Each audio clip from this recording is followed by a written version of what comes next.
Øh, jeg skulle skrive, eller det jeg skrev om var metoden, og hvilken betydning for integration har det, at man går i skole med etniske danskere frem for etniske minoriteter. Hvis vi starter med metoden. Vi startede med at lave nogle interviewguides til dem, vi skulle interviewe med anden etnisk herkomst.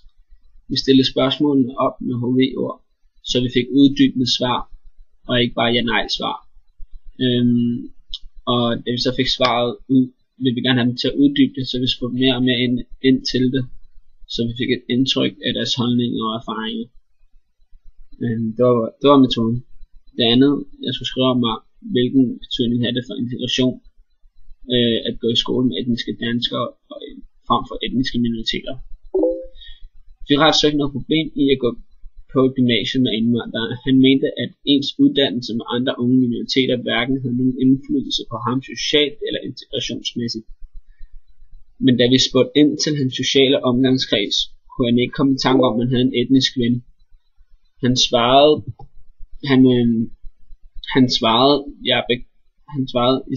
jeg citerer, jeg har bekendte, som er danskere, men det er ikke nogen, jeg er sammen med privat, altså alene.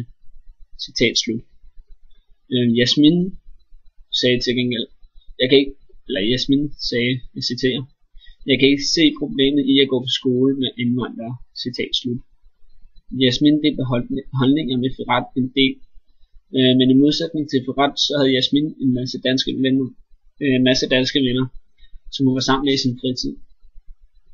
Firat og Jasmin er meget enige om deres holdninger, og at det ikke volder problem for integrationen, at man går på et gymnasie, hvor der er ikke etniske danskere. I teorien er det ens omgangskreds, man ofte danner venskaber med, og da man er i skole store dele af dagen, er det normalt, at man danner venskaber med dem. Men man har også et liv ude for gymnasietiden, hvor man kan være sammen med alle dem, man vil, over den helt anden omgangskreds, for eksempel nu fra fortiden, fodbold, dans osv. Integration kan jo stadig dyrkes, selvom man går på et gymnasie for ikke-etniske danskere. Konklusionen af dette stykke med hvilken betydning for integration har det at gå i skole med etniske danskere frem for etniske minoriteter er, at have et gymnasie for indvandrere alene gør, at man får flere venner af anden etnisk herkomst. Men det er ikke ens betydende med, at man kun dyrker de venner. Man kan stadig have mange venskaber, som vi hører Jasmin tale om med etniske danskere. Men der kan også være nogle ulemper ved det. Det er der jo alt. For eksempel kan det være, at de indvandrere, som går på et gymnasie, ikke får snakket så meget dansk, som de ville have gjort, hvis de gik på en skole med etniske danskere. Det kan også være, at de kommer til at virke meget som dem og os, at man deler samfundet op i to grupper. Det er også en enorm ulempe, da vi alle sammen er danskere. Det er vi jo alle. Når man åbner et gymnasie, hvor der ikke er tilladt at gå etniske danskere, og der er også mange, der får, så er der også noget af det, der gør sådan, at de dæmmer os, så er der måske et gymnasie, der kommer der noget for etniske danskere.